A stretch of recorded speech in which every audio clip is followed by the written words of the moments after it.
प्रिय छात्रों, एक बार मैं फिर से उपस्थित हूँ आपके क्षितिज पार्ट 2 के साथ। सबसे पहले आपको सुप्रभात। आप लोग अच्छे खासे होंगे और पढ़ाई पर पूरा मन देते होंगे और आपने इससे पहले जो बताया था उसको भली भांति समझा और उसका जवाब भी दिया। जो बच्चे ऐसा नहीं कर पाए हैं, जो छात्र वो पिछड़ रहे हैं या अपने साथ छल कर रहे हैं, इसलिए सभी छात्र ध्यान से सुनेंगे पाठ को और फिर प्रश्नोत्तर अवश्य लिखेंगे। तो हमने सूर के पद को देखा था। सूर के पद में हमने 3 पद पढ़ा दिया था और इसका अंतिम पद यानी चौथे नंबर का पद बाकी है। ये सूर के जो पद है आपके इस पुस्तक में, वह सारे उद्धव गोपी संवाद, भ्रमर गीत का एक अंश है। उद्धव गोपी संवाद उसी का है। यहाँ विरह विदग्धा गोपियां जिन्हें की श्री कृष्ण के प्रेम की आवश्यकता है, उसके जगह पर श्री कृष्ण ने योग और ज्ञान का संदेश देने के लिए उद्धव जी को भेज दिया है, जिससे कि गोपिकाओं के मन की पीड़ा और बढ़ जाती है और वह कटाक्ष करती है। वह उद्धव पर कटाक्ष करती है और श्री कृष्ण को भी वह नहीं बख्शती है। तो ये जो है एक तरह से उपालंब है। उपालंब यानी उलाहना। उलाहने के माध्यम से गोपियां उद्धव को सारी बातें कह जाती हैं। अब जो ये पाठ है, चौथे नंबर का पद, वह उसका आप श्रवण करें और फिर मैं उसकी गहराई तक जाऊंगा। ये देख रहे हैं आप, सामने खुली हुई है, वो आप देखिए। किसी को दिक्कत हो तो मैं तो उसको कर ही देता हूं। तो मैं पढ़ रहा हूं, जरा ध्यान से सुनेंगे। हरि है राजनीति पढ़ आए, हरि है राजनीति पढ़ आए। क्या गोपिकाएं इस तरह से मर्माहत है कि वह कहती है कि श्री कृष्ण ने राजनीति पढ़ ली, राजनीति पढ़ ली, समुझी बात कहत मधुकर के समाचार सब पाए। राजनीति अपने आप में एक छल छद्म भरी दुनिया होती है। राजनीति में क्या होता है कि छल कपट का अंश अधिक होता है। सुप्रसिद्ध नाटककार और कवि जयशंकर प्रसाद ने लिखा है चंद्रगुप्त नाटक में कि राजनीति जब चलती है तो उसके पैरों से छल छद्म की धूल उड़ती है। तो राजनीति पढ़ लिया है श्री कृष्ण ने, यानी कि अब वह प्रेम के जगह धोखा, कपट और धूर्तता पर उतर आए हैं। समुझी बात कहत मधुकर के समाचार सब पाए। वो सारे हम लोगों के मनोदशा को समझते हैं श्री कृष्ण। गोपिकाएं कहती है कि श्री कृष्ण तो हम लोगों की मनोदशाओं को समझते हैं कि हमें उनसे प्रेम है और हम लोग उसके विरह में विदग्ध हैं। लेकिन यह बात जानते समझते भी उन्होंने योगी और ज्ञानी उद्धव के माध्यम से समाचार भेजा है। तो उन्होंने जो समाचार भेजा उद्धव के माध्यम से, उद्धव जो मधुकर है, मधुकर अर्थात भौरा, उद्धव जी भौरा है, मधुकर का अर्थ होता है भौरा। तो उस उद्धव रूपी भौरे के माध्यम से जो समाचार उन्होंने दिया है, समाचार क्या, योग और ज्ञान का समाचार जो दिया है वो तो मिल गया। अगली पंक्ति देखते हैं कि एक अति चतुर होते पहले ही अब गुरु ग्रंथ पढ़ाए। एक अति चतुर होते पहले ही, एक तो श्री कृष्ण बचपन से ही अत्यंत चालाक थे। धूर्तता करने में माहिर थे। इक अति चतुर हुते पहले ही अब गुरु ग्रंथ पढ़ाए।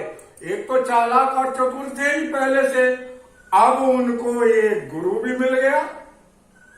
ये योग साधक उद्धव जी, ज्ञान मार्गी उद्धव जी, तो उनकी चतुरता तो और अधिक बढ़ गई। बड़ी बुद्धि जानी जो उनकी जोग संदेश पठाए। बड़ी बुद्धि जानी जो उनकी जोग संदेश पठाए।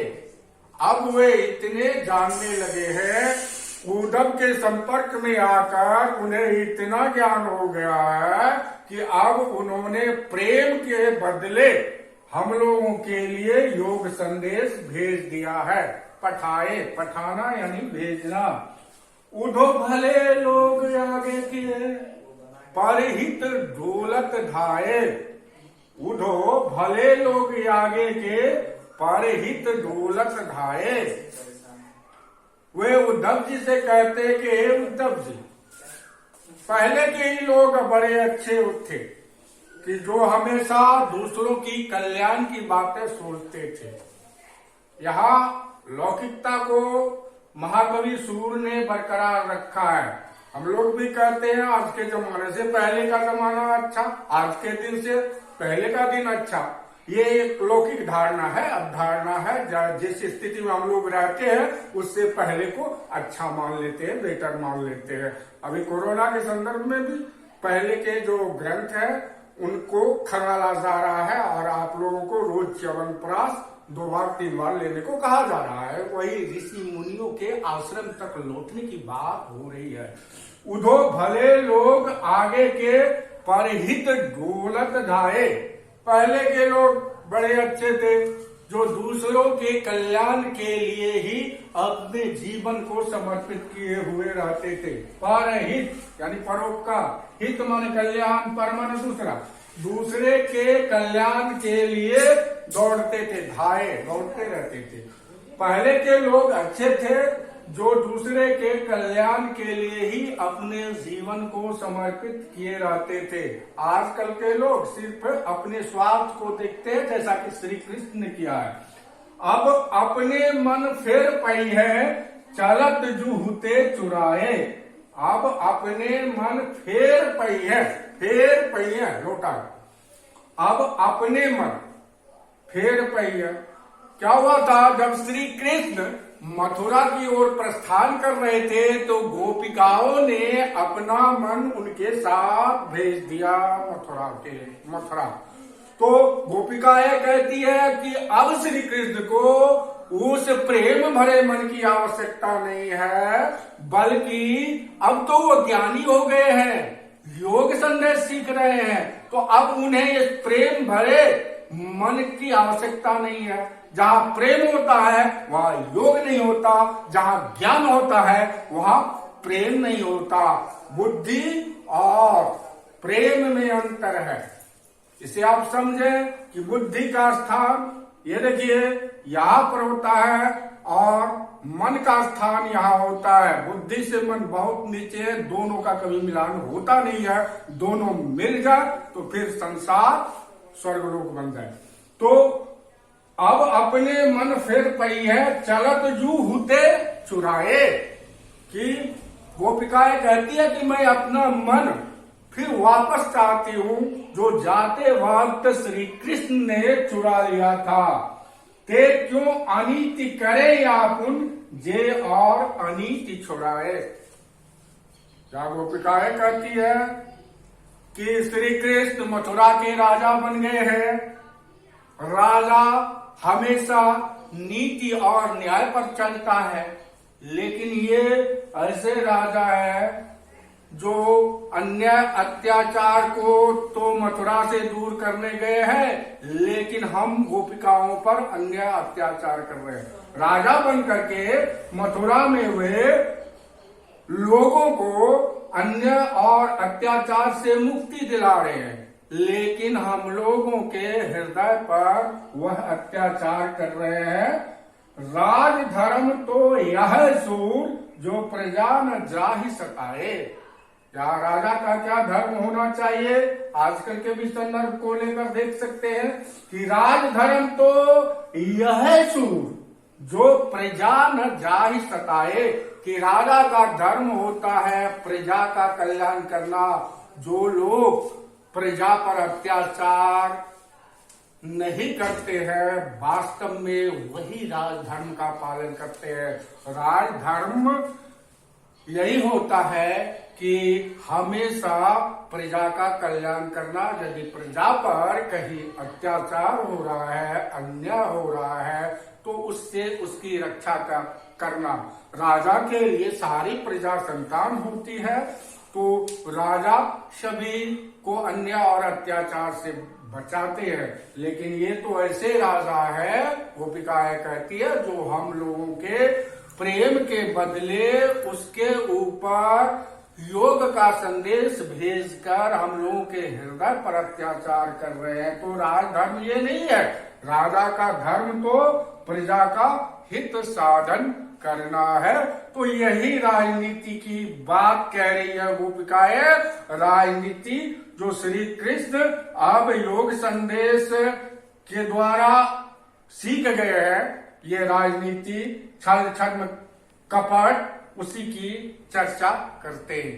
आशा है आप लोगों ने इसका मनन कर लिया होगा। ये बाकी रह गया था और आप लोगों ने जो प्रश्न उत्तर बनाया मैंने देखा और अधिकांश बहुत ही अच्छे हैं। और जिनको कोई भी समस्या आती है वह सीधे प्रत्यक्ष रूप से मेरे साथ उसको शामिल करेंगे।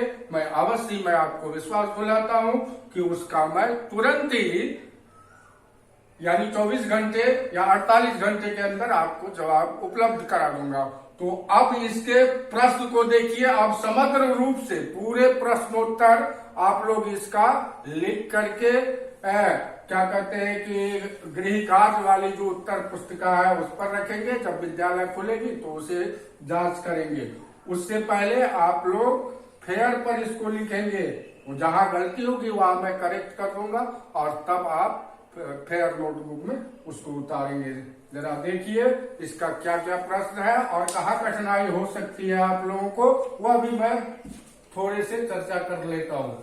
आप लोगों ने यहाँ तक 5 तक मर्यादा न रहे के माध्यम से कौन सी मर्यादा न रहने की बात यहाँ तक आप लोगों ने बना लिया है।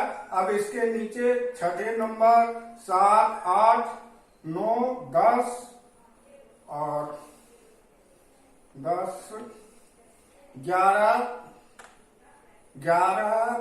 12 यहाँ तक है।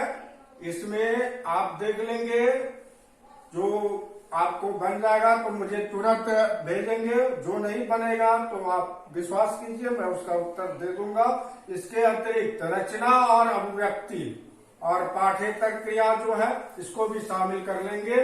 और चूंकि मैं ये प्रश्न पढ़ नहीं रहा और इसको मैं बता नहीं रहा हूं, क्योंकि आप लोगों को अलग से इसी के साथ, इसी रिकॉर्ड के साथ इसको पेस्ट कर दिया जाएगा। ठीक है, तो फिर मिलते हैं अगले वर्ग में, बहुत ही जल्दी मिलते हैं। सभी का दिन अच्छा बीते। धन्यवाद।